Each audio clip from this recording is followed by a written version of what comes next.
Så. Ja, I like that. Ja. Det er bedre, ikke? Yes. Ja. Hej og velkommen her til et lille forsøg. Vi har længe snakket om, at vi godt kunne tænke os også at anmelde, eller jeg anmelder jo spil på min YouTube-kanal, men jeg har også tænkt på at anmelde film. Og derfor har jeg allieret mig med min roommate Mads her. Jeg kan bare godt lide at snakke. Det sidste, det munder ud. Ja. Og vi har lige været inde og se den nye Spider-Man-film. The Amazing Spider-Man. Ja. Er vigtigt at påpege her. Ja. Og vi skal måske lige sige, at hvis der kommer nogle mærkelige klip her i den her video, så er det fordi, at mit fine nye kamera her, det kan kun køre i 12 minutter ad gangen. Så det kan godt være, at der nogle gange lige kommer nogle klip i det, vi sidder og snakker, men det skal I ikke lade jer skræmme af. Men ja, Amazing Spider-Man. Vi skal nok advare mod spoilers, når vi bevæger os derind, men vi kan lige begynde sådan generelt med at sige, hvad vi synes. Generelt. Ja. Du kan jo lægge ud med... Jamen altså, historien er, som vi kender den, at Peter Parker, som jo er Spider-Man, du har måske allerede en spoiler her for dem, så ikke. Nej, det tror jeg ikke er spoiler. Det tror jeg godt, vi kan komme os udenom. Han har ligesom et opgør med, at han har mistet hans forældre. Hans far arbejder som forsker, og i den sammenhæng så har de så på grund af hans projekt måtte rejse væk og efterlade Peter som ung hos hans onkel Ben og Aunt... Hvad nu hedder? May. Aunt May, ja, og herefter så er det så ligesom det, at vi følger Peter Parker som teenager, og han er den her sådan egentlig meget, vi vil ikke kalde ham emo. Nej. Det er faktisk også en af mine lidt af mine issues med filmen her. Altså lige umiddelbart, men ja. Jamen, jeg har ikke nogen, altså jeg kan rigtig godt lide den tilgangsvinkel, som de tager, at først og fremmest de går væk fra, at han har briller. Fordi det er ligesom sådan, det var en meget gammeldags måde at sige, han er nørd, han har briller, altså nu går han har kontaktlinser, det, og han er lidt nørdet, han er sådan lidt indadvendt, fordi han jo har nogle ting, som han ligesom sådan arbejder med her med hans fortid, som han ligesom ønsker at søge nogle svar på, og det er jo så ligesom her, at han begynder også i en eller anden sammenhæng at komme ud i, at han dukker op hos Dr. Connors, som ligesom er filmens hovedskurk. Ja. Men og det, så nu kommer jeg hen. Ja, det også det, nu er det sådan lidt spoileragtigt, men altså jeg vil godt sådan lægge ud med at sige generelt, at da jeg først hørte, at de skulle til at lave den her Amazing Spider-Man, lave en reboot af Spider-Man-franchiset, så synes jeg, at det var alt for tidligt. Altså jeg var sådan virkelig sådan, fucking, altså nu, fint nok, så kan vi bare blive ved med at lave fucking origin stories i en uendelighed, altså så lige pludselig så har du 30 Spider-Man-film, ikke altså, og det, jeg var sådan lidt, umiddelbart sådan lidt negativ, men jeg synes, efter at have set den faktisk, så er jeg blevet sådan lidt mere positiv og sådan lidt. Nå, men altså, den er også... Jeg synes, den er egentlig også meget god. Jeg har nogle issues med den, selvfølgelig.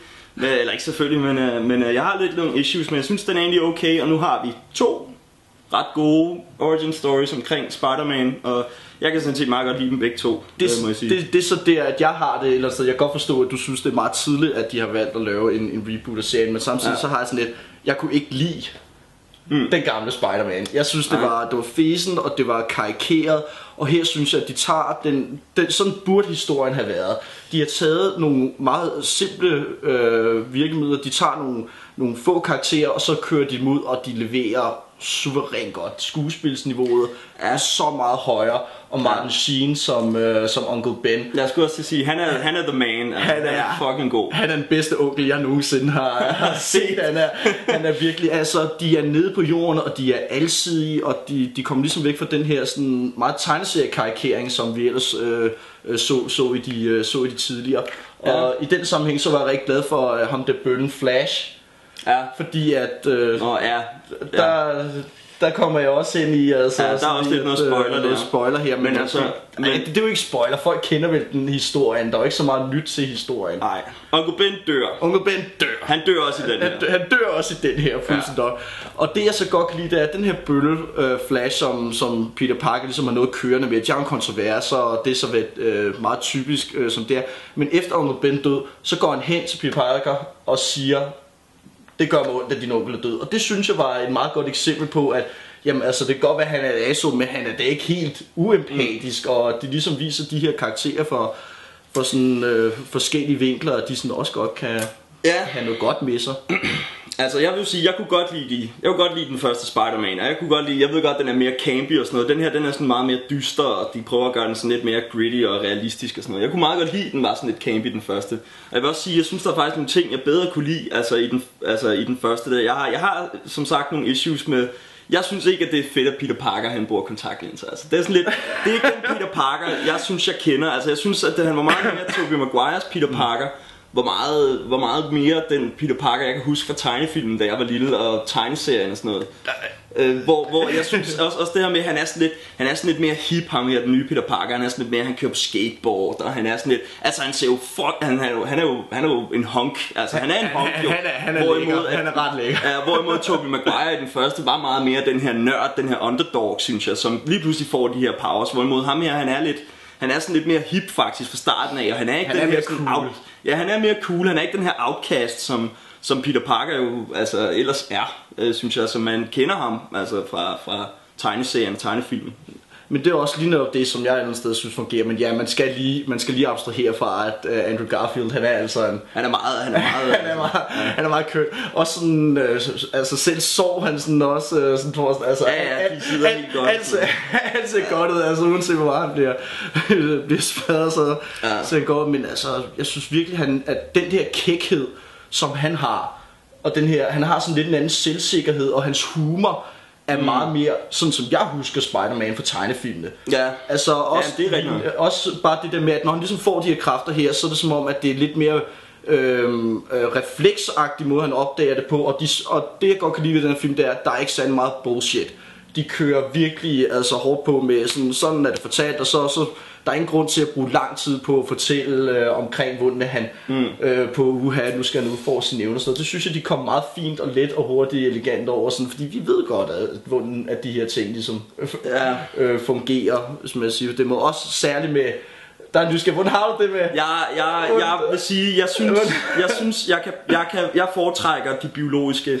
Jeg foretrækker mekaniske, som det var i tegnefilmen. Det er bare sådan, men det er også bare mere, fordi jeg synes, det er jo sådan bare en basal ting, der er sådan direkte mærkeligt ved Spider-Man. Det er sådan lidt, okay, når han bliver bidt af den her edderkop, og så får han edderkoppekræfterne, og han kan kravle på vægge, men det er sådan lidt, hvorfor er det ikke bare i tegneserien også biologisk, at han får dem? Det er sådan lidt, hvorfor tænkte Stan Lee ikke bare det skridt videre, i stedet for at han skal bygge de her ting?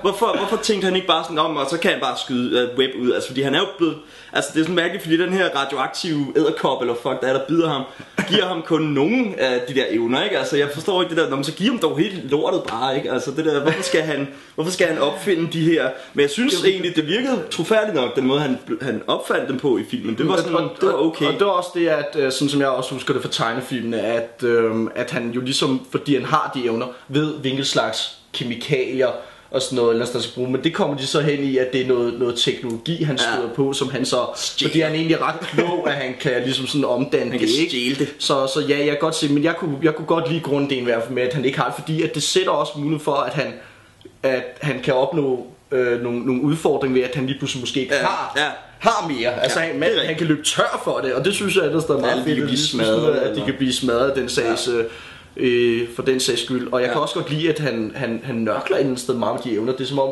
at den gamle, altså Tobey Maguire Peter Parker, så når han ligesom Spider-Man, det går meget hurtigt, så kan han bare... Jeg elskede transformationen i den originale, men han går i seng, og mega, altså man ser hans overkrop der, han er mega tynd og ranket, og så vågner han op næste morgen, tager sine briller på, og så opdager han kan se uden dem, og så kigger han, så er han bare mega fucking ripped. Altså det er jo bare sådan, det er jo enhver nørds drøm, der bare går i opfyldelse lige der, altså. Det synes jeg, det elsker jeg i den originale, det der med, at han vågner bare op, og bare, det er jo det, alle nørder vil have. De vil være mega stærke uden at skulle arbejde, ikke? Og så bare vågne op om morgenen og bare, buff. Altså, jeg synes bare, det var sådan lidt, det var lidt søgt som om, altså okay, han ligner jo stadig, så sætter jeg ansigt, derfor han var så sygt markeret, så man kan se, at du har bare trænet. Men det jeg godt kan lide af Andrew Garfield, han er egentlig bare, han er slank, altså ikke? Det er sådan, han er ikke, du ser sådan set, det er ikke rigtigt hans. Var der nogen? Der var ikke noget. Det synes jeg egentlig også filmen gjorde godt. Der var ikke nogen bare overkropsscener, altså som var henne Jeg synes, der var meget fokus til gengæld på, eller jeg sad og kom til at tænke på det, når jeg så filmen, Spider-Mans røv. Spider-Mans røv. Der var to meget røv, altså. That ass. Det var galt, var det, altså. Og så tidspunkt, hvor han ligger, hvor der er den der hele projektorlampe på, og han ligger sådan på jorden der, og så bare den der skygge der, sådan den der røv, det er sådan, altså han har jo booty. Ja. Det er en flot lille booty, Andrew Garfield der har fået, så det må jeg også give ham, men hold da kæft, det var lidt distraherende. Ja, det synes må jeg sige. Det synes jeg også, den var. Hvad fanden var der mere? Men altså, jeg synes også på en eller anden måde, så synes jeg egentlig, at den her, den var sådan lidt mørkere. Jeg synes nogle gange var det sådan lidt malplaceret på en eller anden måde. Altså, jeg har sådan lidt, altså, for mig der er nogle superhelte, der er dystre, og der er nogen, der er sådan lidt mere happy-agtig. Og for mig har Spider-Man altid været en af de her, der har været sådan lidt mere happy. Og selvfølgelig oplever Peter Parker noget modgang og sådan noget, men det har aldrig været sådan, altså vi er ikke over i Batman eller noget af den stil. Altså det der med, det er virkelig sådan meget dystert og sådan noget. Altså sådan har Spider-Man aldrig rigtig været for mig. Og derfor synes jeg, at de gamle film, der er sådan lidt mere campy tone, og det hele var sådan lidt fjollet egentlig og sådan noget. Det kunne jeg sgu meget godt lide. Altså jeg synes, det ramte ånden af Spider-Man på en anden måde, som jeg ikke rigtig synes, den her gør. Altså der må jeg sådan helt objektivt give dig ret i, at jeg synes det helt klart også, at de første Spider-Man-film, de ramte altså utroligt godt, lige når du siger campfilm, fordi sådan var det dengang, og det er altså en tegneserie, som jeg mener blev udviklet, hvad var det, i 60'erne eller sådan, og der var det meget mere swell og sådan, og ligner op en helt anden tone, men jeg synes, den her film gør det utroligt godt ved, at de skærer utroligt meget fra. Vi har ikke Mary Jane med. Det synes jeg også var...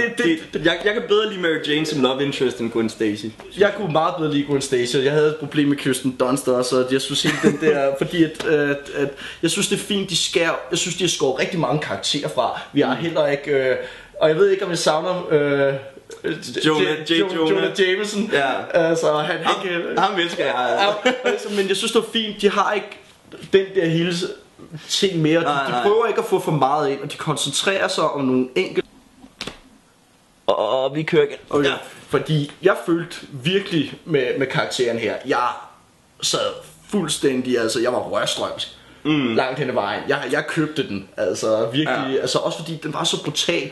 Og blodet også, altså der var meget blod alligevel, når sådan ligesom kom skade og... Men nu tror jeg, altså generelt god film, god nok film, underholdende, god, solid. Ja. Noget andet end den originale Spider-Man, men så meget gør den heller ikke. Nej. Altså i forhold til historien. Nej. Altså der er ikke så.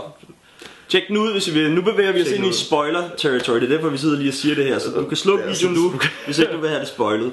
Nu bevæger vi os ind i spoiler territory. Jeg kunne bedre lide... lige for at vende tilbage. Vender lige tilbage. Jeg kunne bedre lide Mary Jane. Jeg synes, at kærlighedshistorien, også hvordan den første film slutter med Mary Jane, og hvordan den her film slutter, jeg kunne bedre lide hele den der opbygning af, at det her med Mary Jane, den typiske naboens datter, som han er vokset op ved siden af, altid været vild med, altid været forelsket i, og stadig forelsket i hende nu her, og så får han de her powers her, og så den første film slutter med, at hun endelig erklærer ham, altså sin kærlighed til ham, og siger, at hun er også vild med ham, og de kysser, og så bliver han, fordi han har det her, han ligesom har det her with great power comes great responsibility, så han bliver nødt til at afvise hende og gå væk fra hende, og så slutter filmen der. Det synes jeg er en bedre slutning. Men ja, nu springer du bare helt til slutningen, hvor at man kan sige, at den bruger så lang tid på det, hvor at, hun skal have den her onde far, og hun ser et eller andet, og hun ser selvfølgelig ham på skolen, og han sådan ligesom skal vinde denne kamp. Her, Kotsu, hej, jeg kan lide dig. Kan du lide mig? Ja, jeg kan egentlig også godt lide dig. Og de dater. Det er så simpelt.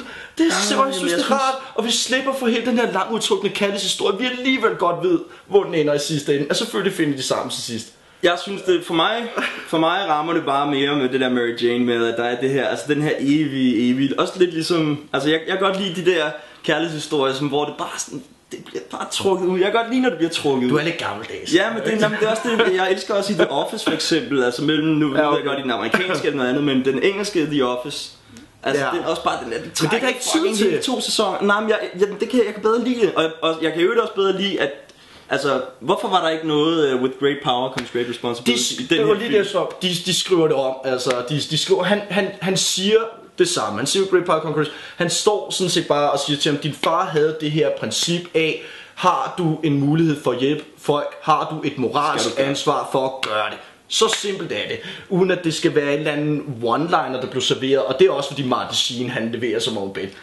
Virkelig, han er så intens. Ja. Helt intens, det vil jeg egentlig jeg synes, at han er intens med humor, han er nærværende. Han lever så virkelig ind i den her altså sådan rolle. Han er meget troværdig. Man glemmer det Martin Sheen, synes jeg. Ja, men han viser virkelig, at han, altså, hold kæft mand, det er bare det, han er bare den her, altså, han virkelig bare så søde ældre mand, som bare er sådan, men også samtidig bestemt, og han giver skideballer, når der skal give skideballer, men han er bare så sød og så sympatisk. Og så sjov også. Også der, hvor at, Peter Parker står med Gwen Stacy, og han sådan har set, at Peter Parker har sådan et billede af hende på computeren, som man tager ham i, og så kan han ikke lade være, fordi han henter hende Peter Parker skolen, fordi han har været unoder, og så kan han ikke lade være, når han ser hende, hey, hun der virker bekendt, han har et billede af dig på hans computer, altså, bare roligt, jeg er fra kriminalforsorgen, altså, eller andet, ikke? Altså, det er simpelthen, jeg synes, det er sådan et smukt overskud, han har som den her onkel her. Ja, det er også en rigtig forældredrille ting. Forældredrille, som han leverer den. Altså, det kunne jeg også godt lide. Men jeg synes også, altså, så er vi så også over, jeg synes også slutningen er, altså det der med, okay, igen spoilers, Gwen Stacys far dør til sidst, og får jo så Peter til at svæve og love det her, at han forlader Gwen Stacy, og det gør han så, fordi at hvis han er involveret med hende, så er hun automatisk i fare. Og det vælger han så sådan set at pisse skide højt og flot på. Jamen det der jeg godt kan lide. Peter Parker tænker med pikken. Altså, det skal der også være plads til. Og det er realistisk, det kan jeg godt lide. God fuck, altså. Han står og lover den her døende mand det her. Altså, det her sidste ord, lad være med at knalde min datter der. Altså, det er ikke lækkert. Der. Men vi kommer også lidt uden om skurken. Og jeg synes, at Lizard var god. Altså, jeg savnede i den oprindelige, at de havde der Lizard med. Fordi der havde de Dr. Connors med som en lille rolle, og man tænker... Ja, man blev teaset med der Lizard, og vi ville så gerne have der Lizard. Og det jeg også synes, der var en smuk tegneseriereference, som den ikke havde. Det var, de kaldte den ikke, men den var der. Noget jeg i hvert fald elsker. Noget vi begge to husker. Noget der den neogenetiske rekombinator. Og jeg ved ikke hvorfor det er sådan en ting med os der har set Spider-Man tegnefilm går rundt og husker den neogenetiske rekombinator. Det er sådan en laserstråle ting som The Lizard bruger sin tid at forvandle sig. Og det så hensyder til. Det er sådan en gammel teknologi. Det står samlet støv. Det kan vi ikke bruge mere. Altså og jeg synes også det var den her vidundermaskine der kan gøre alt, ikke? Altså det kan vide hvad som helst, så ændrer den bare ting. Der er ingen der ved helt hvad den gør. Den rekombinerer neogenetisk. Det er ligesom det den gør. Men jeg synes han klarer sig rigtig godt. Og i modsætning til hvor vi for eksempel havde The Goblin i den første, hvor som bare bliver helt ond. Altså sådan han får det her, og så er han bare ond. Og her har vi ligesom en der sådan der kæmper meget mere med det her ondskab, hvor han er rigtig god, han er virkelig god, og så det her fucker ham op, men det er en fase frem for et decideret skift. Altså jeg synes stadig den bedste Spider-Man skurk der har været er Dr. Octopus fra Spider-Man 2. Ja, han synes jeg han var den bedste. Han er den bedste, men jeg forstår ikke, jeg synes det var out of character til sidst igen. Kæmpe kamp mellem Lizard og Spider-Man. Spider-Man får stoppet Lizards onde plan, og Spider-Man vil falde ned, og så redder han ham. Det synes jeg var, det sad jeg fordi lidt, han havde jo lige fået det der antidote der, og så er det jo ligesom så er det bare ligesom, så er det bare helt, altså han var jo skør. Det er bare for at vise, jamen det er for at vise, at han havde noget gud i sig, og du kan ikke brokke over det og så sige, at Dr. Octopus var en god skud, for det er præcis det samme han gør. Han gør præcis det samme. Jeg troede mere på det der. Jeg synes det her det var sådan meget mærkeligt det her med at pludselig er han egentlig god igen. Altså pludselig er han sådan lidt, hvorimod at han sådan lige sekunderne før altså bare var ved at fucking kvæle Peter Parker og står der, du har ikke nogen mor, du har ikke nogen far sådan noget. Og så bare så skifter han over og redder. Men jeg synes bare at det var meget sødt, og så bliver han ramt af det her. Ja, men så skulle det have været mere. Altså jeg er så svært ved at se, okay, var det her Venom ting der ligesom gjorde ham ond. Eller var han egentlig ond? Fordi han var jo også ond i forvejen jo, fordi det blev antydet det her med at han havde jo rent faktisk dræbt Peter Parker. Nej. Nej. Jo, så tager du helt fejl. Nej, det havde han.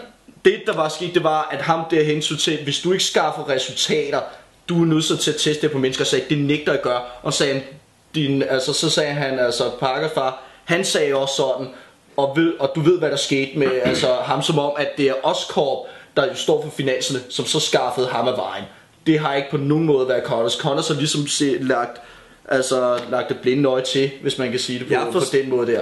Men han har ikke været på nogen måde involveret. Og det er også det, jeg først troede, at bygge op til. Nej, der er forskel på proaktivt, og så i forhold til sådan et sted at være truet i situationen selv, til at han også står her, jeg kan ikke rigtig... Men altså bare alene det, at han er involveret. Han er jo involveret i Peters forældres død på en eller anden måde.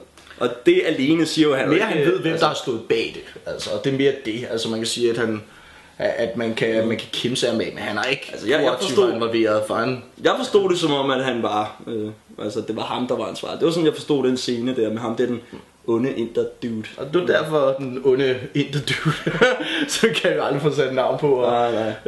Ja, men bare rigtigt. Men jeg synes, at han skuespilsmæssigt gør det rigtig godt i hvert fald, og jeg synes, at filmen her havde nogle...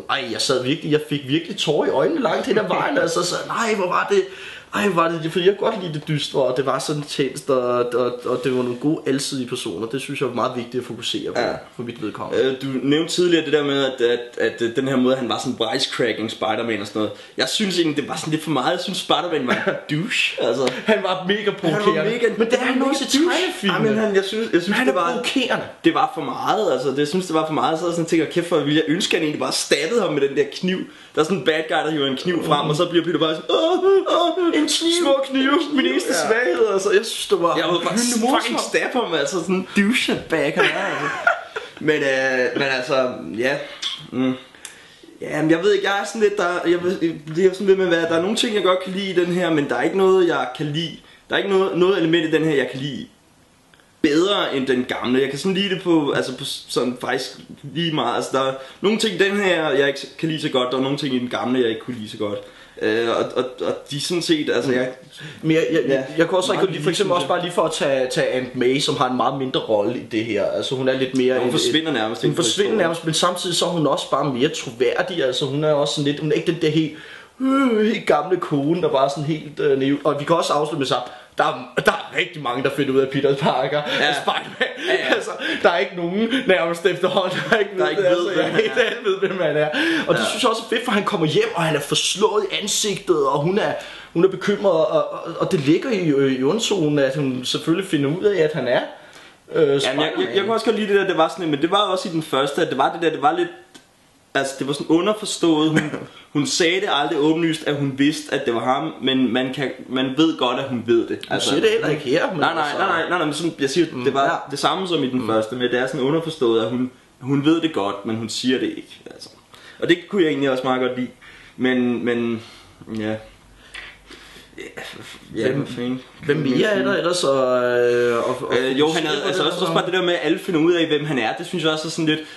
Det kunne jeg til gengæld lide, at i den første, at de trækker det. Altså hele den første, der holder han sig som Spider-Man, og han bliver nødt til at holde det hemmeligt, og man følger sådan hans struggle med det. Og så i toeren, når folk så endelig begynder at finde ud af, at han lige pludselig... Altså, det er også det der med, i toeren, jeg kan huske det der med, at når han mistede masken i toeren på det der tog med alle de der mennesker, der sad jeg sådan, wow, nu har han ikke nogen maske på. Hvorimod den her, der går ikke 5 sekunder nærmest, altså så ryger masken af i en eller anden sammenhæng. Altså det er utrolig meget, han har masken af i den her film, synes jeg. Og så kan jeg godt lide, at de til gengæld ikke brugte så lang tid på dragtdesign og sådan noget ting. Jeg har bestilt noget spandex, og jeg tager nogle solbriller og smider en maske. Ikke? Det er sådan... De brugte længere tid på det end i den gamle. Gjorde de det? Jeg synes det føles hurtigere her. I den gamle der er det jo bare det der, så hiver det på. Altså så laver han den der tegning, bang, så han sidder og laver det der, så skal han til hele det der wrestling match før det, ikke? Og så kommer vi ligesom ind på nogle men jeg savnede, noget jeg også savnede lidt i den her, det var, jeg savnede at se ham blive sådan mere vigilante-agtig. Altså han var jo bare ligesom ude på det her hævntogt efter at finde ham her, der havde dræbt Onkel Ben. og man fulgte kun det. Man så ham ikke blive sådan en generel vigilante, som ligesom er ude og bekæmpe, stoppe bankrøver og stoppe folk, der røver pengetransporter og alt sådan noget. Altså han var ligesom bare, han var den her vigilante, der kun gik efter de her forbrydere med lystår. Fordi han leder efter en, fordi at han leder efter, altså, og det er godt. Og så kommer Lizard, og så er han lige pludselig i kamp med ham.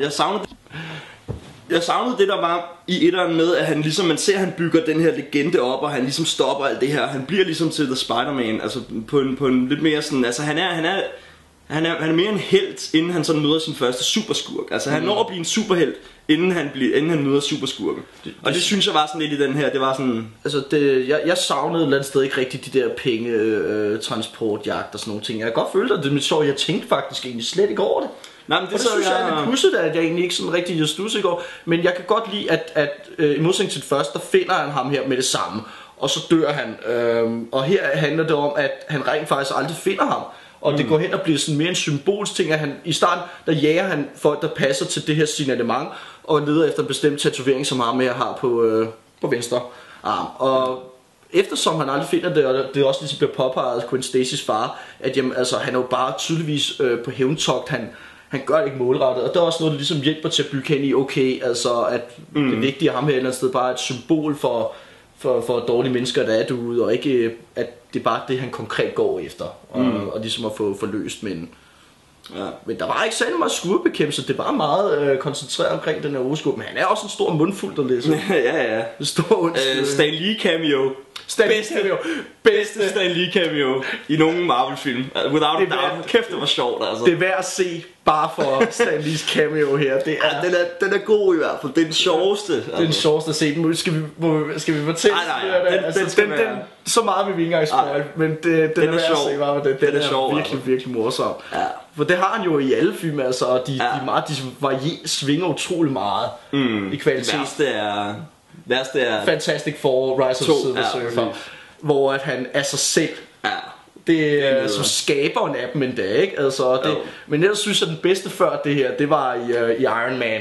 Ja, hvor han er Hugh hvor han bliver misforstået. Det er også meget god. Jeg kan også godt lide den, der er i The Incredible Hulk. Den der, hvor han er ham. Det der med, at hvad han hedder, Bruce Banner, han spiller noget blod. Og så er det ham, der drikker den og bliver... Den er også god. Det ikke, men den var også rigtig god. Har så idé om, at han bliver en Hulk out og bare... Altså, og det er især også i den der Simpsons... You can't be the Hulk. I'm the Incredible Hulk. I did it once. Yes, I'm sure.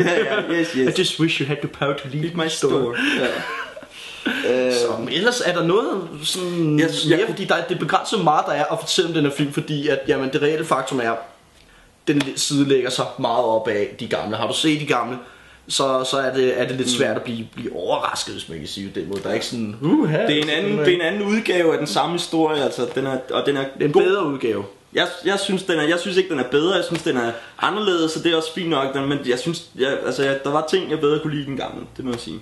Men jeg synes de er equals i mine øjne. Og er vi henne i noget karakter?